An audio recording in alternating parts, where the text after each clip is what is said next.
¿Con qué será salada? No sirve más para nada, sino para ser echada fuera y hollada por los hombres. Aleluya. Vamos a orar, hermanos. Señor amado y Padre nuestro, te damos gracias, Padre bendito, por tu palabra, Señor. Gracias, Señor Dios, porque tu palabra es bendecida en sí misma, Señor Dios. Gracias, Dios de la gloria, porque tú mismo eres la palabra, Señor. Oramos en el nombre de Jesús, para que tú también hables a nuestras vidas, nos edifiques, Señor Dios, Padre Santo, y encontremos, Señor Dios, una enseñanza, Señor, Padre bendito, para nosotros personalmente.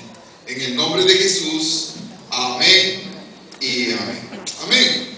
Estábamos el día de ayer, sábado, en la mañana, a las 7 de la mañana, que tenemos ayuno ahí con los líderes y hermanos que gusten ahí acompañarnos en este ayuno. Estábamos compartiendo el capítulo 13 del libro de los Hechos y veíamos ahí que en la iglesia que estaba establecida en Antioquía estaban reunidos, dice, maestros, profetas, y también estaban ahí Lucio de Cirene, Níger, estaban ahí todos los bravos ahí del evangelio, ¿no? Y estaba también Saulo ahí reunido. Dice, pero que ellos, lo importante que quiero resaltar es que ellos estaban ministrando, dice, la palabra de Dios. Amén. Hechos capítulo 13, para que ustedes puedan identificar el texto.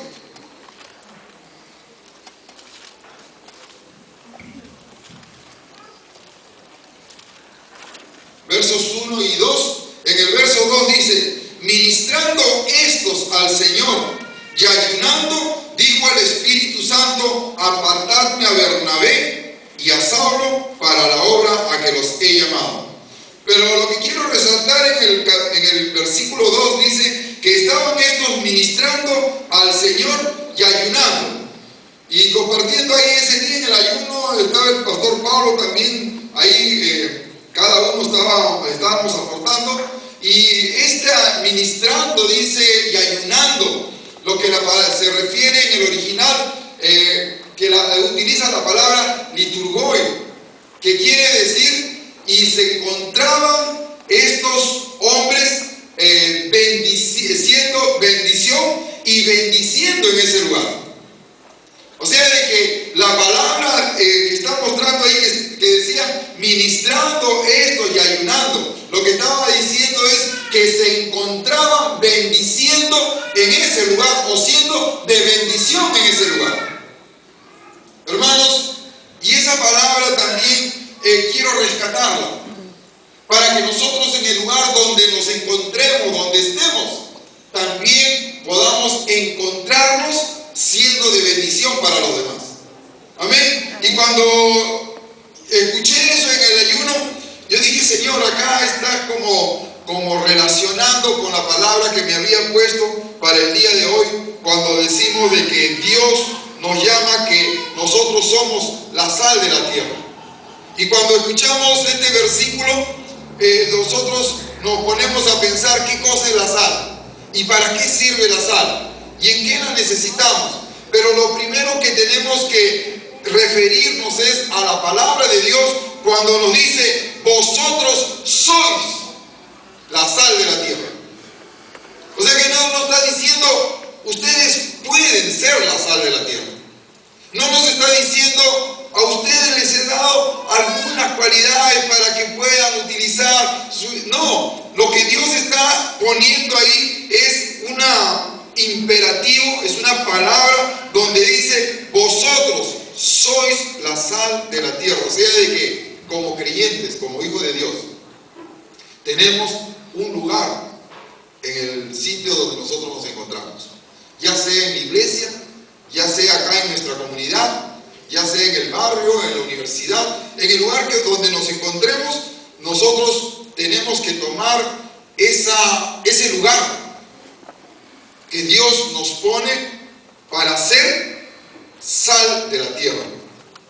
Cuando Jesús estaba entrenando a sus discípulos, Él justamente habló que los los estaba entrenando, los estaba ensayando. Estos discípulos serían los principales líderes de la iglesia que Jesús estaba formando, pero no les dijo que deberían ser sal, sino les dijo: vosotros sois la sal de la tierra. Porque en el lugar donde ellos vayan, tenían que ver reflejado a Jesús.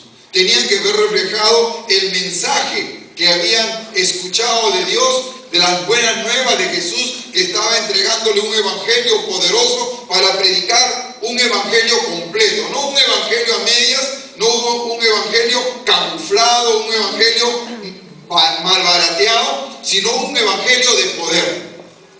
Y le estaba diciendo Jesús eso a sus discípulos: vosotros sois la sal de la tierra. Y esa palabra también, hermanos, es vigente en esta fecha. Que nosotros, en el lugar donde nos encontremos, donde estemos, que seamos la sal de la tierra. Y la sal, hermanos, es un elemento que no solamente sirve para dar sabor a los alimentos, sino que la sal, hermanos, también es un símbolo de una alianza de la paz. Dicen ahí los estudiosos que entre el pueblo árabe, siempre que se encuentran entre ellos, se saludan y dicen: haya sal entre vosotros. O sea, lo que está diciendo: haya sazón, haya testimonio, haya buen nombre. Entonces, hermanos, cuando nosotros hablamos de la sal, estamos hablando, hermanos, que la sal tiene un significado muy grande, pero no solamente era también para saludarse, para recordarse entre ellos en este saludo, sino que también era utilizado para los ritos religiosos. Era un símbolo que se formaba como parte fundamental de la ofrenda a Dios. Y todos los sacrificios debían ser salados y ser untados con sal. Se utilizaba esto para hacer los sacrificios. Y también como símbolo de pacto entre Dios y los descendientes de David.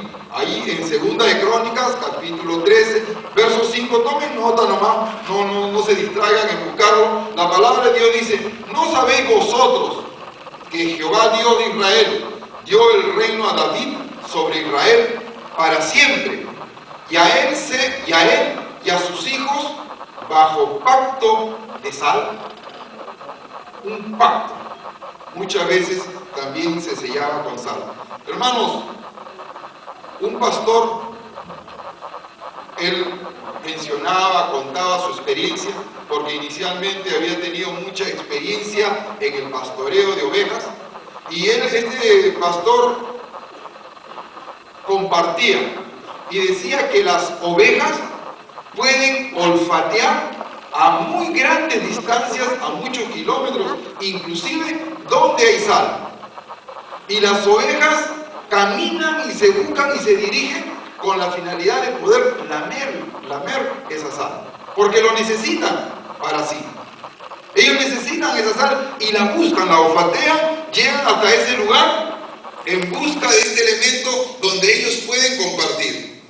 Cuando Jesús dijo: vosotros sois la sal de la tierra, se estaba refiriendo a esta atracción que ejerce la sal sobre otros.